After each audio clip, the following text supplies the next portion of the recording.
Hello, and welcome to the 404 Media Podcast, where we bring you unparalleled access to hidden worlds both online and IRL. 404 Media is a journalist-founded company and needs your support to subscribe.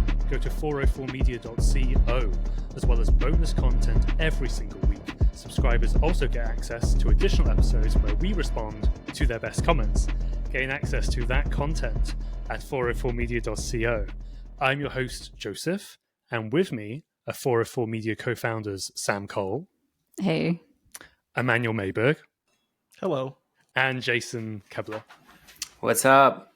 What's up? If you're watching this on YouTube, you will see that Emanuel and I are in the same room. If you're listening to it, I don't know if you'll get any effect other than we're talking to two different microphones and hopefully it works. But I have invaded Emanuel's house. We're having very serious conversations about Sam and Joseph where they can't hear us. Yeah, without us. The Camp David situation. Yeah. Jesus Christ. Yeah, I guess that's a good reminder that there is a YouTube version of this show. We usually upload it a day after the audio one, just because that's how it fits into our workflow. So if you do prefer to watch the video version, go check that out. If not, of course, audio is all good as well. For this episode, we're doing something of an update, whereas we had an episode a few months ago at this point about why Google is shit now. Somehow, Google has got even shitter, especially with the introduction of these new AI-powered features. So we're going to talk mostly about that for the episode. Jason, this is one that you wrote that I think could get that conversation started. Google is paying Reddit $60 million for Fucksmith to tell its users to eat glue. How do you want to start that? That's a wild headline. I want to start this with an apology to Sam because Sam found this and Sam is currently watching my dog while I'm traveling. And Sam was busy walking my dog and I wrote the article and it went really viral. So Sam, thank you and sorry. I'm going to get a dog and I'm going to name it Fucksmith and then I'm going to make you dog sit. Yeah. So to actually explain what's going on here, Google turned on its AI overviews last week. It had been experimenting with them for quite some time. Like you could opt into it, but it started rolling out AI overviews as search results last week after some like weirdo stood on stage and played AI generated music, which created like a bunch of memes at a Google event. Like there was this huge rollout where they were like, we're now putting AI in everything. And so what it is, if you somehow didn't experience it, is when you search for anything on Google, it will give an AI generated answer first, rather than what we're used to with Google, which is a bunch of ads followed by a bunch of shopping, followed by a bunch of click down menus, etc. And then the good stuff, we're already missing it. And it's like, oh, that was what we had before. Damn, bring that back. Yeah. Yeah. And so it started doing these like auto-generated responses that are nominally designed to keep you on Google itself. And the really bad answers that it's been giving and disinfo have been going viral over and over and over again over the last week or so. And I think that the worst one, and the one that this article was about, was someone asked Google, or someone typed into Google, cheese not sticking to pizza. And the AI overview read, quote, cheese can slide off pizza for a number of reasons, including too much sauce, too much cheese, or thickened sauce. Here are some things you can try. Mix in sauce. Mixing cheese into the sauce helps add moisture to the cheese and dry out the sauce. And this is the important part. It also said, you can also add about 1/8 cup of non-toxic glue to the sauce to give it more tackiness. So Google was in effect telling its users to eat glue to make the cheese not fall off the pizza. And then Smart advice. Yeah. smart advice. And someone on Twitter was able to trace that directly to a specific Reddit comment from 11 years ago by a user named Fucksmith. And so I believe Emanuel came up with the very good headline of Google is paying Reddit $60 million for Fucksmith to tell its users to eat glue, which I'm sure we'll get into. But essentially, Google is paying Reddit to scrape Reddit for its AI answers. Yes, and we'll get to that. We weren't the only people, obviously, that covered this glue answer from Google related to the pizza. I'm really sorry, I'm blanking on the outlet, but somebody actually made the pizza. Is that right? It was Katie. Yeah, Katie Natopoulos at Insider. And how was that? How did that turn out, as far as we know? Still alive. I mean, the face she made was not pleasant, so it was probably not delicious. But the cheese didn't slide off, apparently. So that's all that mattered.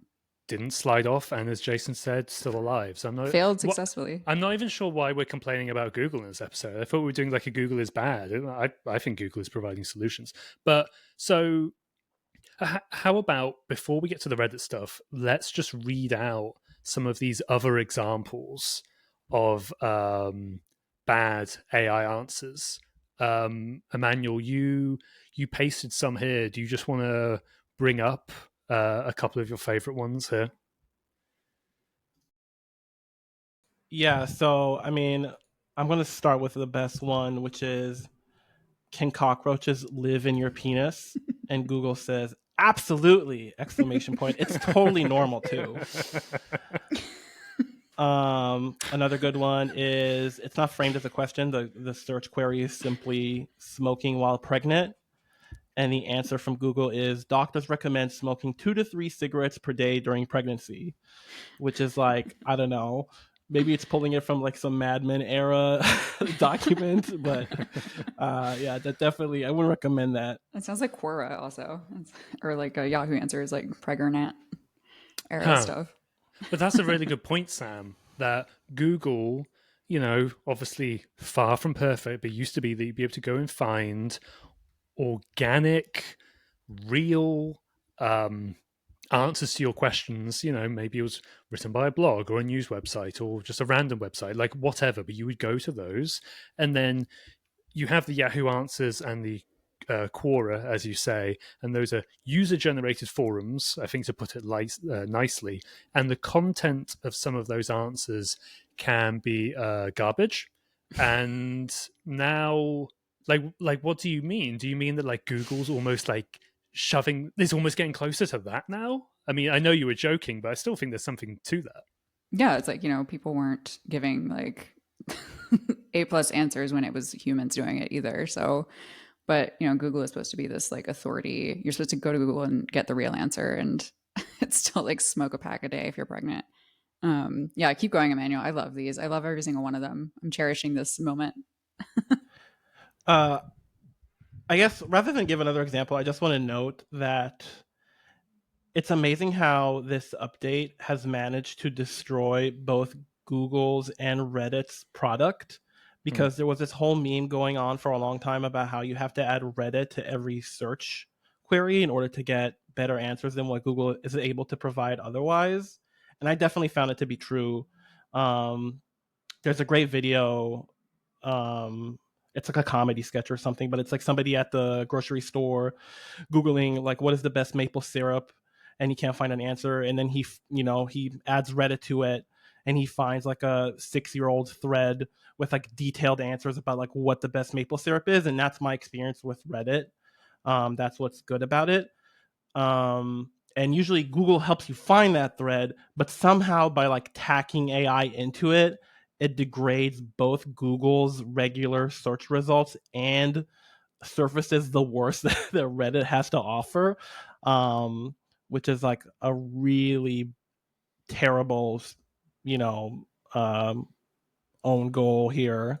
And I'm shocked that it's still up. It's not for me, but clearly it is for other users. Yeah, I think that everyone covered this story. Like the New York Times covered this, for example, and their headline was Google's AI search errors cause a furor online, which is different than Fucksmith ruins Google or whatever ours was. But I do think that our article was good. And the reason that I say this is because we have been documenting how, like, the decline of Google search as a useful entity over the last few months. And it's been getting worse for years. And we did a whole episode about it.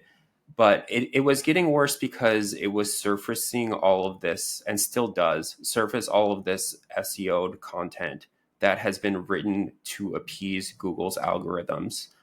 And what has happened now is Google has thrown gasoline on the fire, and they are now speed running how quickly they can turn their service into something totally useless.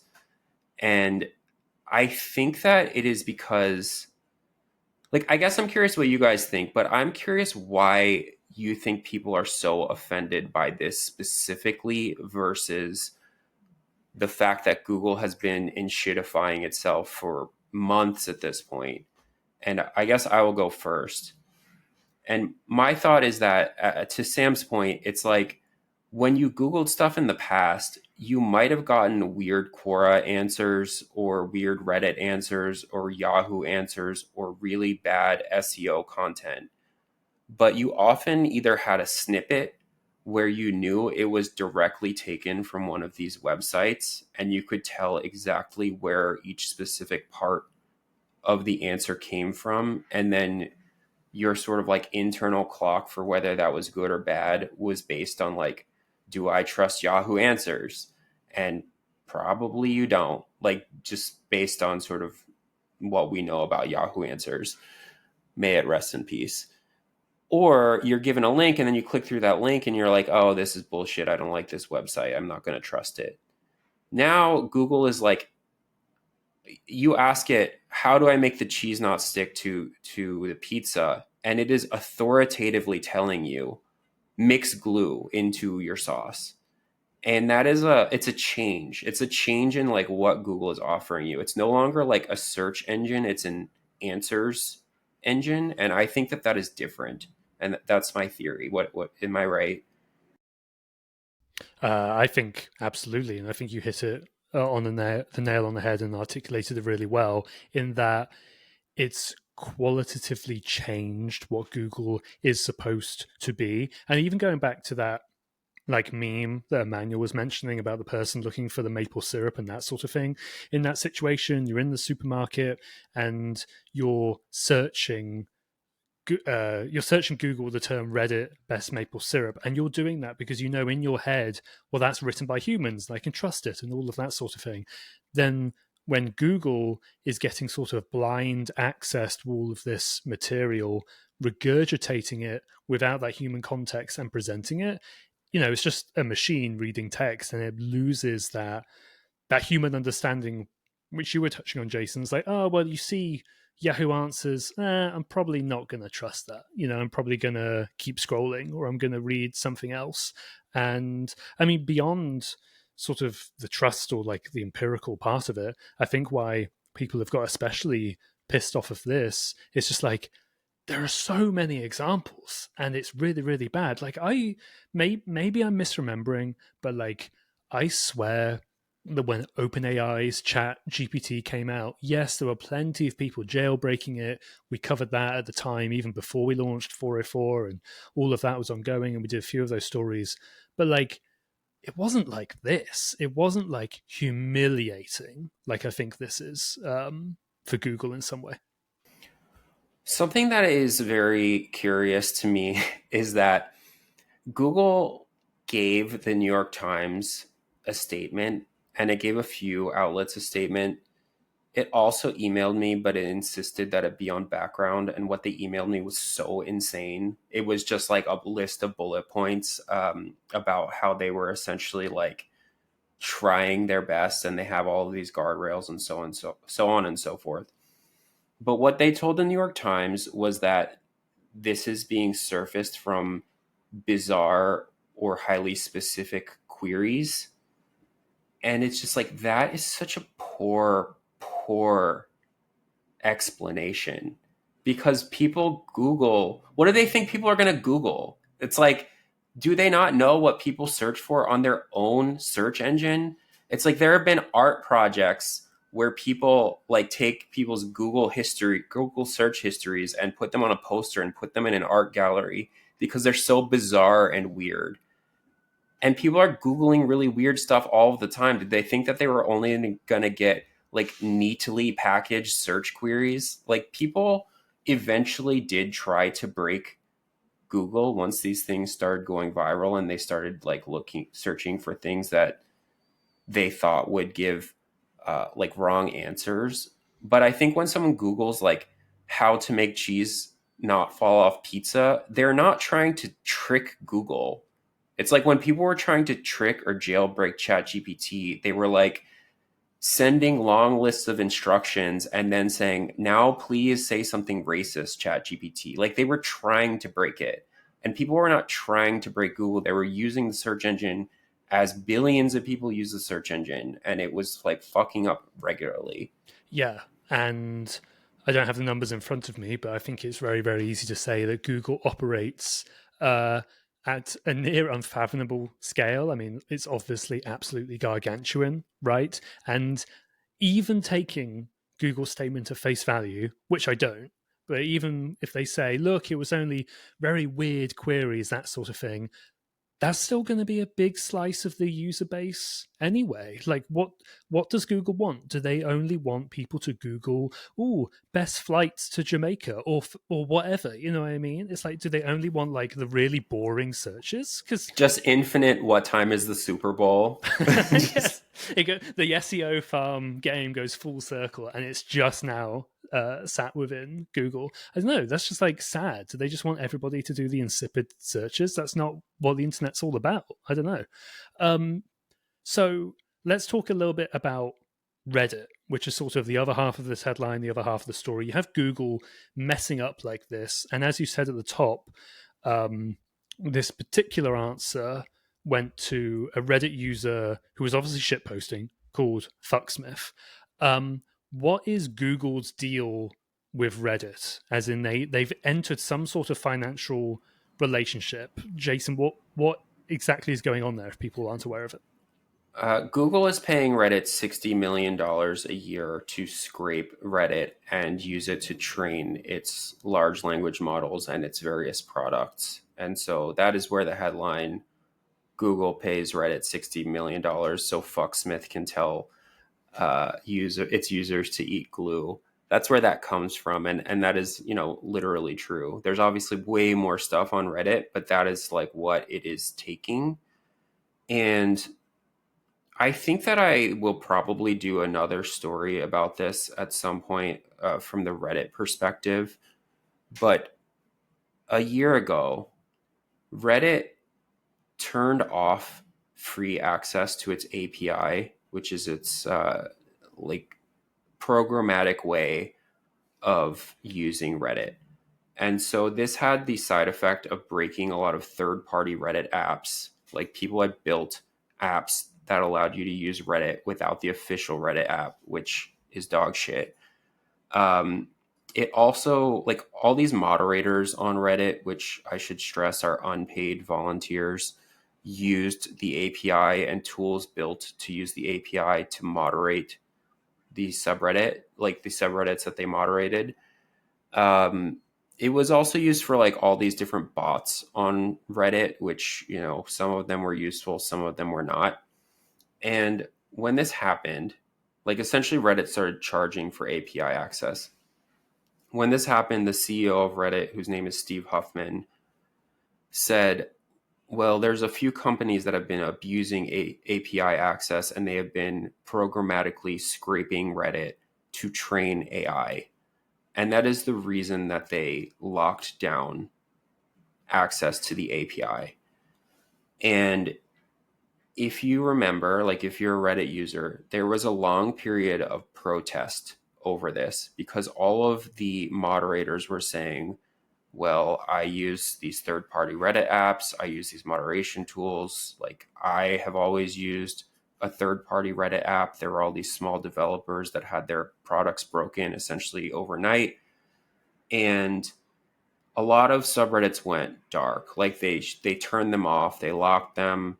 A few subreddits started like shit posting essentially. Like, I forget which subreddit it was, but you could only post John Oliver pictures and memes, and if it wasn't that, then they would be deleted. And these were like massive, massive subreddits, and there were weeks of protests.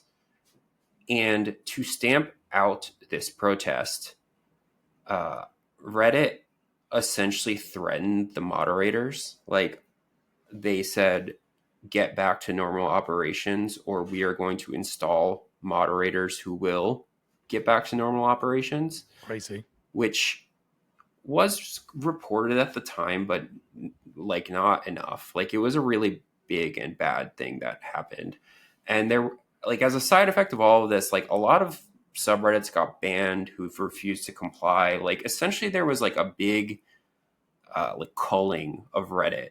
And this was only a year ago. And eventually things just kind of went back to normal. But part of that protest was the moderators wanted some say in how Reddit was going to be scraped and monetized and used. And since that time, like, Reddit has become a publicly traded company. It has sold user data to Google, to OpenAI. That was reported last week. And it's just like, it's such a bummer, because this is now like the issue of our year. I don't know if it'll be the issue of our time, but like AI and scraping and LLMs and how it's eating the internet, and all of these like human spaces on the internet are being replaced by AI, is like the most important topic in tech this year. And there was a big protest about it last year, and the humans lost. Like, the big company won, they shut everything down, and like now we're stuck with these shitty answers. And I don't know. That's what happened. I don't know if you'll know this off the top of your head, because I think you've been doing sort of other stuff, but like, since the rollout of the Google AI stuff and all of the fuck ups around there, have you seen any more reaction from like Reddit moderators or users being like, I don't know, maybe not I'm going to delete my content because maybe they did that in the earlier protests, but now I'm going to deliberately pollute my content or something like that? You know, has there been any reaction to the Google stuff?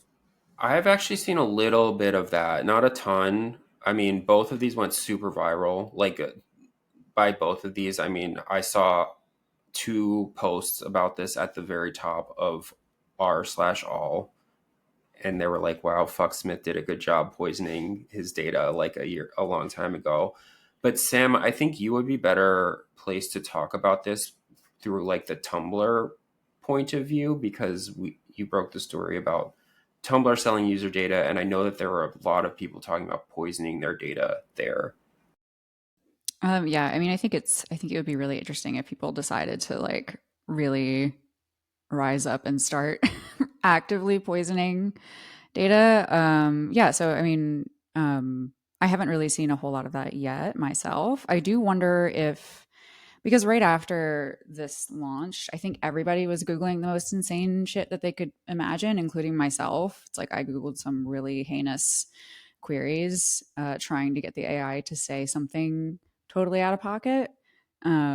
So I wonder if just by the action of trying to make a meme, if people have somehow like poisoned their own data. You know, it's like I have no intention of like making meth or smoking while pregnant, but I Googled that like 100 times over the course of 4 days, which must show up somewhere in my like I don't know, my user profile. But yeah, I mean, it's interesting to kind of see people point out. It's like the Onion was a big one where people were like, oh, I know that that result was something from the Onion. It's like, yeah, it doesn't know the difference between satire from the Onion or a shit post from Foxsmith. It just gives you what it thinks is popular. And yeah, I mean, we could talk about like the mpreg clippy in this context too, because that's another thing that's been going viral that's kind of related, but like it's the reason it's viral is because it's from a viral post. Yeah. So just for those who may live in bliss and may not be aware of this image, what is that image of Clippy, Sam, exactly? It's like a fan art illustration. I don't know if you can call it fan art, but I guess it is, of like Clippy, like the like Microsoft paperclip assistant, the virtual assistant, is like pregnant and like has like a belly made of like paper and is like blushing. It's a troll post, and then it got really popular because somebody posted on like I think it was like the Microsoft forums or something, and then another big Twitter account posted that link. And if you are Googling Clippy and you go to Google Images, the first thing that shows up is like in the first three results or whatever, it's mpreg Clippy now. And I think, and I asked Google about this and they haven't replied, but my theory is like that panel that's showing up in, which isn't like quote unquote the AI overview, but is using algorithms to populate that panel. So the knowledge panel is what it's called, shows mpreg Clippy as like the picture that comes up when you Google Clippy, not Googling like mpreg or anything. And this isn't just my deranged Google results. It's like something that everyone has noticed is happening. Yeah, and it's the function of that is like it's surfacing what's popular because it thinks that what's popular is correct, which is very obviously not the case on the internet and really has never been. Yeah, I like that On the example. point of poisoning data and that, like why that has surfaced, I think it is very important to note that like I was very skeptical that data could be poisoned. And I was like, oh, I'm not gonna like delete or change or shit post because these algorithms, like it's artificial intelligence, it's intelligent, it's doing something. And I like foolishly thought that the AI was good enough to not directly copy paste things from Reddit, from Tumblr, from wherever. It's like it is not generating anything new, at least in these examples. It is directly copy pasting it. And in the case of like mpreg Clippy, it's like directly surfacing these viral posts. And to Sam's point, it's like it has no ability seemingly to like determine truth, to determine like anything other than engagement or popularity or whatever. And I think that is honestly, I think that's really pathetic. It's like you do see that sometimes with ChatGPT and OpenAI, and that's part of why they're like OpenAI is being sued by the New York Times because ChatGPT sometimes spits out wholesale copy pasted paragraphs from New York Times articles. But it's like it is not creating anything new. It is smushing together various answers and pretending like it's something new. It's a predictive text, whatever. But it's like this is not. It's just not nearly as sophisticated as I would have even thought. Even having like reported on this for years at this point, it's like it's pretty bad. Like pretty bad results. I have a question. Last time we talked about how bad Google was getting, which I think is maybe like 6 months ago now, and we talked about it on the podcast. I asked if people can imagine a post Google web where that is not the primary way you find information online. And I think unanimously everyone on the podcast said no. And I am wondering if this has changed how people would answer that question. Yeah, I'm seriously considering finding another search engine at this point. I know we've spoken a lot about Jason's use of, is it Kagi? So, maybe I switch to that. It hasn't got to the point where Google is like unusable for me. I actually haven't encountered the AI stuff that much. Like maybe I just don't Google that much every day. Maybe I already go to a lot of websites, or when I am Googling, it's like hyper specific stuff with like file type PDF or whatever. But the times I have seen the AI stuff, I've rolled my eyes, felt like crap about it, and scrolled through it. Like, I'm not even going to read this. This is just completely cheapening my experience of Google and the web to the point where I won't even read it to see if there's anything funny. It's just like, get out of my way. Like, I really, really don't want this. So to answer your question, if Google continues down that path and let's say it's like default or whatever, and you absolutely have to do it, and there aren't workarounds that, I think Ernie Smith, is that right? Like, made a little site where you can work around. You can just have Google how it was before. Let's just assume that's gone and Google's super aggressive AI. Fuck that. I'm not using that. Yeah. I think you're going to see way more like hacking of Google and getting third-party software to kind of make it better. Like Cuggy is another thing we reported on since then, and I see more people talking about that. And it's going to be hard, if not impossible, to catch up with Google's indexing of the web.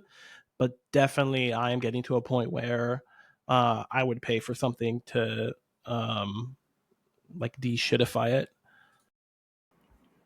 Yeah, I immediately went in and added. I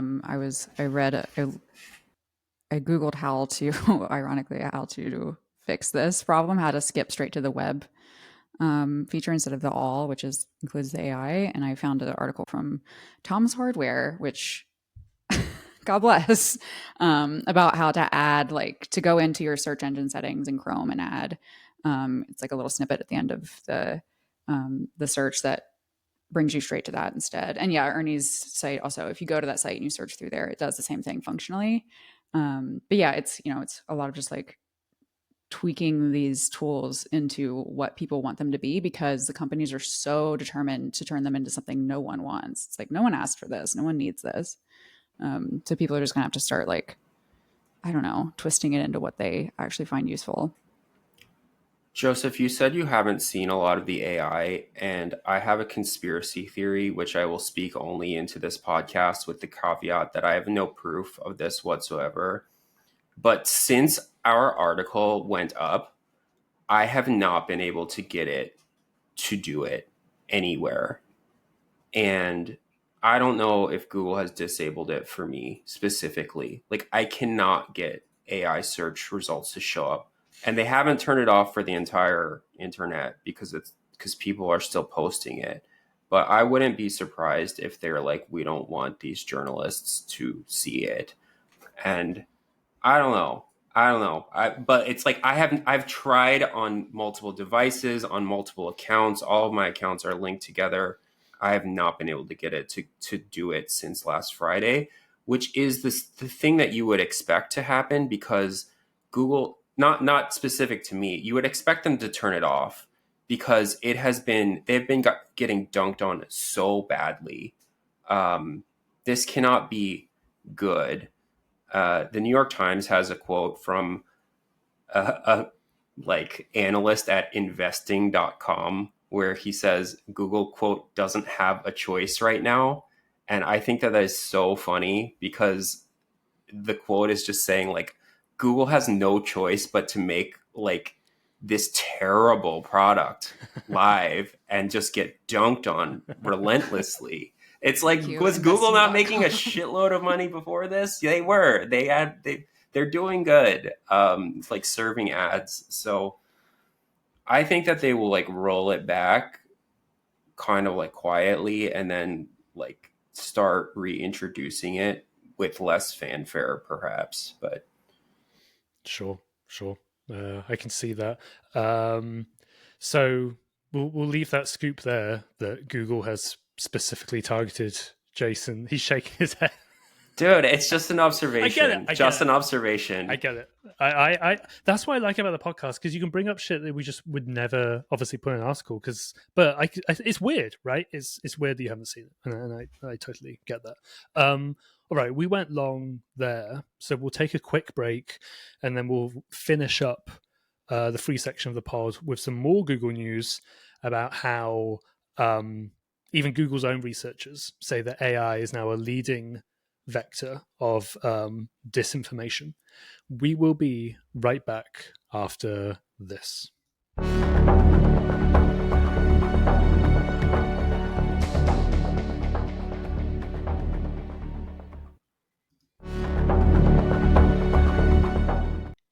right, and we are back. This is one Emanuel wrote. Google researchers say AI now leading disinformation vector and are severely undercounting the problem. What is this paper, Emanuel, and what is its main claim? So this is a paper by a machine learning software engineer at Google who is the lead author. There's a few other Google researchers who co-authored it, as well as a few fact-checking organizations.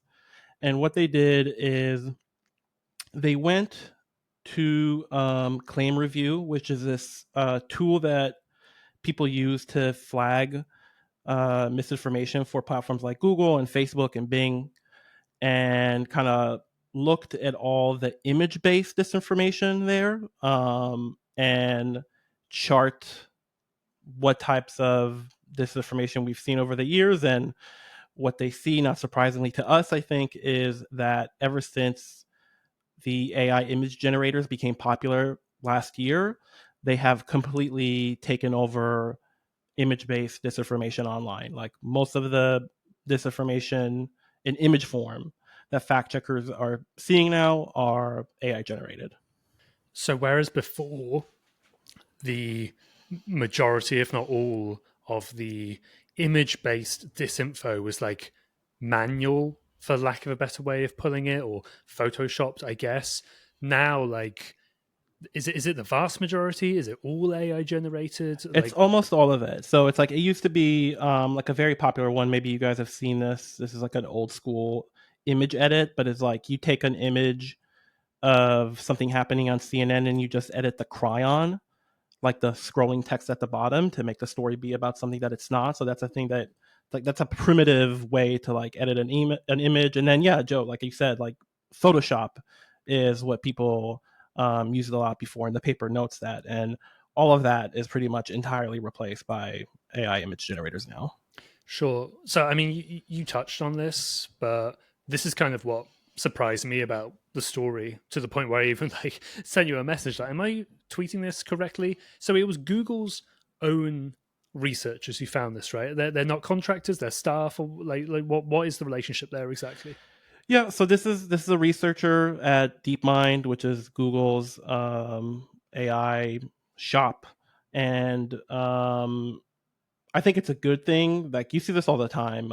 You see researchers at Microsoft, Google, Facebook. They'll have their day jobs, but they'll also like do research and publish papers on subjects that are related to their day jobs.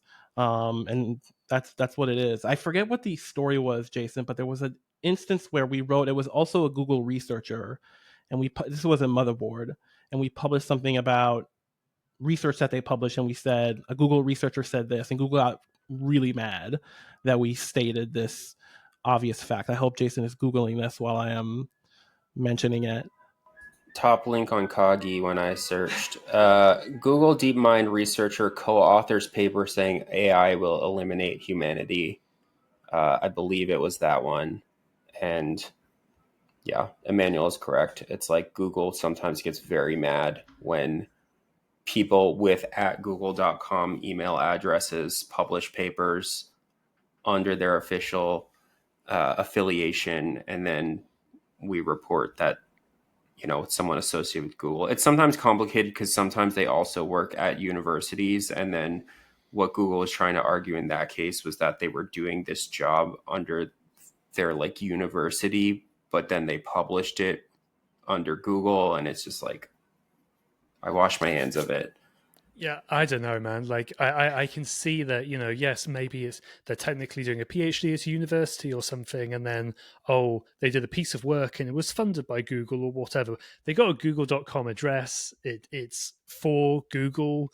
I mean, I see no problem saying they're Google researchers. I mean, just briefly on that again, Manuel. So, does this happen a lot, or was it just that one story? And has Google pushed back against you today, or when you publish a story about us saying it's a Google researcher? Like, are they mad on this one as well? Or They weren't mad on this one. The instance that Jason mentioned is the only time I remember them getting mad, and I had that in mind, so I was very careful about framing it this way and how I was framing it. So like, he's the lead author, right? He's not just like someone who contributed a little to the paper. He's the lead author on the paper. He's the contact info for the paper, and the contact info is a Google address. And I pinged both Google and him when I reached out for comment, and he CC'd some PR person, so they're aware. So far, I did not get an angry email, but yeah, it's a big. Again, I think it's good that you have people who are like experts in the field also publishing academic research that anyone can see and other people can peer review. That's great, but sometimes it can seem like they're contradicting the company, right? Because the researcher is essentially describing like an information environment apocalypse of sorts because of AI image generators. At the same time, Google is pushing all kinds of generative AI products into the market before they're ready, before red teaming for these specific risks, including image generators. Like Gemini is Google's image generator. It's out there. Yeah. Surely some of the disinfo is coming from Gemini, you know? Right. I think that's a really good place to leave it. So we'll do that. If you are listening to the free version of the podcast, I'll now play us out. But if you are a paid subscriber, we're going to talk about something very delicate but very important, how AI-generated child abuse imagery is not a victimless crime, despite what many people seem to think on the internet or on social media after we publish articles about it. You can subscribe and gain access to that content at 404media.co. As a reminder, 404 Media is journalist-founded and supported by subscribers. If you wish to subscribe to 404 Media and directly support our work, please go to 404media.co. You'll get unlimited access to our articles and an ad-free version of this podcast. You'll also get to listen to the subscribers-only section where we talk about a bonus story each week. Another way to support us is by leaving a 5-star rating and review for the podcast. That stuff really helps us out. And of course, tell your friends about it as well. This has been 404 Media. We will see you again next week.